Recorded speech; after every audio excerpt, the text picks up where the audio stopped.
মুসলমান ভাইরা আমার, বন্ধুগণ আমার, একদিন হযরতে পয়গম্বর মূসা আলাইহিস সালাম আল্লাহ পাক রব্বুল আলামিনকে ডাক দিয়ে বলতেছে, ও মালিক, এই ফিরাউন তোমার সাথে কত নাফরমানি করে, তোমার সাথে কত বেয়াদবি করে গো মালিক।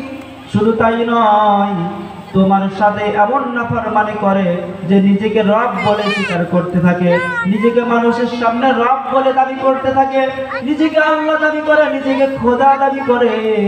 ও মালিক, তুমি চাইলে তো তোমার আযাব দিয়ে এক নিমিষের ভিতরেই এই ফিরাউনকে ধ্বংস করে দিতে পারো। তখন আল্লাহ পাক রব্বুল আলামিন ডাকতে বলতেছে, মূসা রে, আমি চাইলেই এক নিমিষেই এই ফিরাউনকে আমার আযাব দিয়ে ধ্বংস করে দিতে পারি, কিন্তু চারটা কারণে আমি এই ফিরাউনকে আমার আযাব দিয়ে ধ্বংস করে দেই না। কয়টা কারণ? চারটা কারণে আমি আল্লাহ পাক রব্বুল আলামিন এই ফিরাউনকে আযাব দিয়ে ধ্বংস করে দেই না। সেই চারটা কারণ কি তুমি শুনতে চাও নাকি? তখন মূসা পয়গম্বর বলতেছে, ও মালিক, শুনতে চাই সেই চারটা কারণ কি কি। তখন আল্লাহ পাক রব্বুল আলামিন মূসা আলাইহিস সালামকে ডাকতে বলতেছে, মূসা রে, শুনে রাখো, এই ফিরাউনকে আমি যেই চারটা কারণে, যেই চারটা কাজের বিনিময়ে দুনিয়াতে এখন পর্যন্ত টিকে রেখেছি, দুনিয়াতে এখন পর্যন্ত তাকে আযাব দেই নাই, সেই চারটা কারণের প্রথম নাম্বার কারণ হলো, এই ফিরাউন সারাটা দিন ভর মানুষের সামনে নিজেকে খোদা বলে দাবি করে, আমার সাথে নাফরমানি করে, আমার সাথে বেয়াদবি করে, কিন্তু গভীর রজনীতে যখন সকল মানুষ ঘুমায়া পড়ে, গভীর জঙ্গলের ভিতরে গিয়া গভীর রজনীতে আমি আল্লাহর কাছে দুইটা হাত উত্তোলন করিয়া আমি আল্লাহকে ডাক দিয়া বলতেছে, ও মালিক, আমি তো ভালোভাবেই জানি তুমি আমার প্রভু, আমি তোমার বান্দা, তুমি আমার খোদা, আমি তোমার বান্দা। আমি ফিরাউন এটা ভালো করেই জানি, এটা এবং এটা মানিও, কিন্তু মাওলা কি করব, কিছু করার নাই। মানুষের সামনে যখন আমি নিজেকে খোদা বলে দাবি করে, তখন আমার খুবই ভালো লাগে। মানুষ যখন আমাকে খোদা বলে স্বীকার করে, তখন আমার বড় আনন্দ লাগে। এই জন্য আমি দুনিয়াতে মানুষের সামনে খোদা হিসেবে থাকতে চাই গো মালিক। আল্লাহ, তোমার কাছে একটা জিনিস আমি চাইবো, সেইটা হলো, আমি দুনিয়াতে যত নাফরমানি করি না কেন, দুনিয়াতে আমাকে কোনো শাস্তি দিবা না গো মালিক।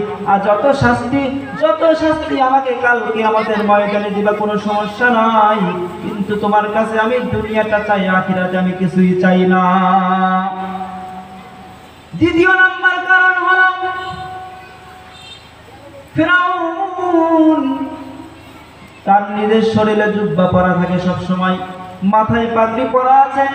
ও মূসা, যখন আমি এই ফিরাউনকে তার জুব্বা পরা অবস্থায়, পাগড়ি পরা অবস্থায়, মুখে দাঁড়িয়ে অবস্থায় আযাব দিব, তখন তুমি মূসার শরীরেও তো দাড়ি রয়েছে, তুমি মূসার শরীরেও তো জুব্বা রয়েছে, পাগড়ি রয়েছে, তাহলে আমি যখন এই পাগড়ি পরা জুব্বা পরা অবস্থায় এই ফিরাউনকে শাস্তি দিব, তখন না জানি আমার নবীর জুব্বা, পাগড়ি এবং দাড়ির অসম্মান হয়ে যায়। সেজন্য আমি আল্লাহ এই ফিরাউনকে দুনিয়াতে শাস্তি দেই না। এ মূসা, তৃতীয় নাম্বার কারণ হলো, যেই কারণগুলোর কারণে আমি এই ফিরাউনকে দুনিয়াতে আযাব দেই না, তার তৃতীয় নাম্বার কারণ হলো, এই ফিরাউনের ঘরে একটা বৃদ্ধ মা রয়েছে। এই বৃদ্ধ মা অসুস্থ মানুষ চলাফেরা করতে পারে না। যখন গোসলের সময় হয়, এই ফিরাউন তার মাকে নিয়ে গোসল করাইয়া দেয়, সুন্দরভাবে পরিপাটি করে রাখে। খাবারের সময় হলে তার মাকে সুন্দরভাবে হাতে তুলে তুলে খাবার খাওয়াইয়া দেয়। এই জন্য তার মা, আমি আল্লাহর কাছে দুইটা হাত তুলে দোয়া করতে থাকি, মালিক, আমার সন্তান ফিরাউন তোমার সাথে কতই বেয়াদবি না করেছে, তোমার সাথে তো কম বেয়াদবি করে নাই, তোমার সাথে তো কম নাফরমানি করে নাই, না জানি কখন তুমি মাওলা আমার সন্তান ফিরাউনকে শাস্তি দিয়ে দুনিয়া থেকে বিদায় নিয়ে দাও। ও মালিক, আমি মা হয়ে আমার সন্তানের জন্য দোয়া করতেছি, যদি আমার সন্তানকে তুমি আযাব দিয়ে ধ্বংস করে দাও, তাহলে আমি এই বৃদ্ধ মাকে কে সেবা যত্ন করবে? ও মূসা, আমি তখন এই ফিরাউনের মার দোয়া কবুল করে থাকি, এই জন্য ফিরাউনকে আমি দুনিয়াতে আজ পর্যন্ত শাস্তি দেই নাই। পয়গম্বর মূসা আলাইহিস দিয়ে বলতেছে, ও মালিক, চতুর্থ নাম্বার কারণ কি জানতে চাই।